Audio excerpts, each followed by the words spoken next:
सभी श्याम भक्तों को श्री खाटू श्याम जी की ये कथा जरूर सुननी चाहिए। और जब भी दुख हो, इस कथा को बार बार 5,500 वर्ष पहले एक महान आत्मा का अवतरण हुआ, जिसे हम भीमपौत्र बर्बरीक के नाम से जानते हैं। महिसागर संगम स्थित गुप्त क्षेत्र में नव दुर्गाओं की सात्विक और निष्काम तपस्या कर बर्बरीक ने दिव्य बल और 3 तीर व धनुष प्राप्त किए। कुछ वर्ष उपरांत कुरुक्षेत्र में उपलब्ध नामक स्थान पर युद्ध के लिए कौरव और पांडवों की सेनाएं एकत्रित हुई।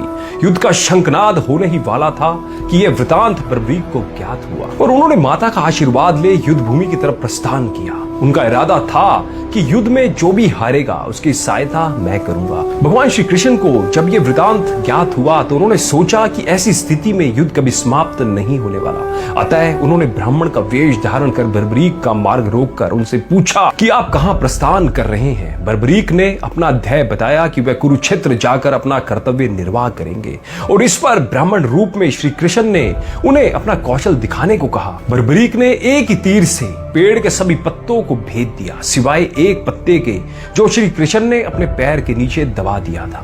बर्बरीक ने ब्राह्मण रूपी श्री कृष्ण से प्रार्थना की कि वह अपना पैर पत्ते के ऊपर से हटाए, वरन आपका पैर घायल हो सकता है। श्री कृष्ण ने अपना पैर हटा लिया। बर्बरीक ने कहा, हे यजमान, आप जो चाहे मांग सकते हैं, मैं वचन का पूर्ण पालन करूंगा। ब्राह्मण रूपी श्री कृष्ण ने शीश दान मांगा।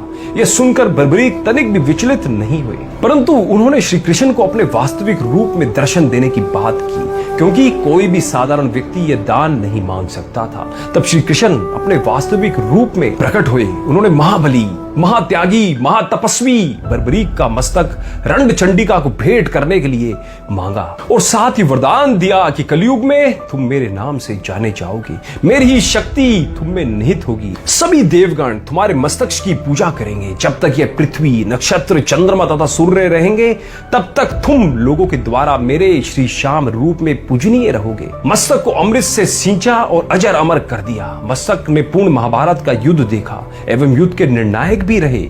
युद्ध के बाद महाबली बर्बरीक कृष्ण से आशीर्वाद ले अंतर ध्यान हो गए। बहुत समय बाद कलयुग का प्रसार बढ़ते ही भगवान श्याम के वरदान से भक्तों का उद्धार करने के लिए वे खाटू में चमत्कारी रूप से प्रकट हुए। एक गाय घर जाते समय एक स्थान पर खड़ी होकर चारों थनों से दूध की धाराएं बहाती थी। जब ग्वाले ने यह दृश्य देखा तो सारा वृतांत भक्त नरेश यानी खंडेला के राजा को सुनाया। राजा भगवान का स्मरण कर भाव विभोर हो गए। स्वप्न भगवान श्री श्याम देव ने प्रकट होकर कहा, मैं श्याम देव हूँ। जिस स्थान पर गाय के थन से दूध निकलता है वहां मेरा शिलाग्राम शिला रूप विग्रह है। खुदाई करके विधि विधान से प्रतिष्ठित करवा दो। मेरे शिला विग्रह को पूजने जो खाटू आएंगे उनका सब प्रकार से कल्याण होगा।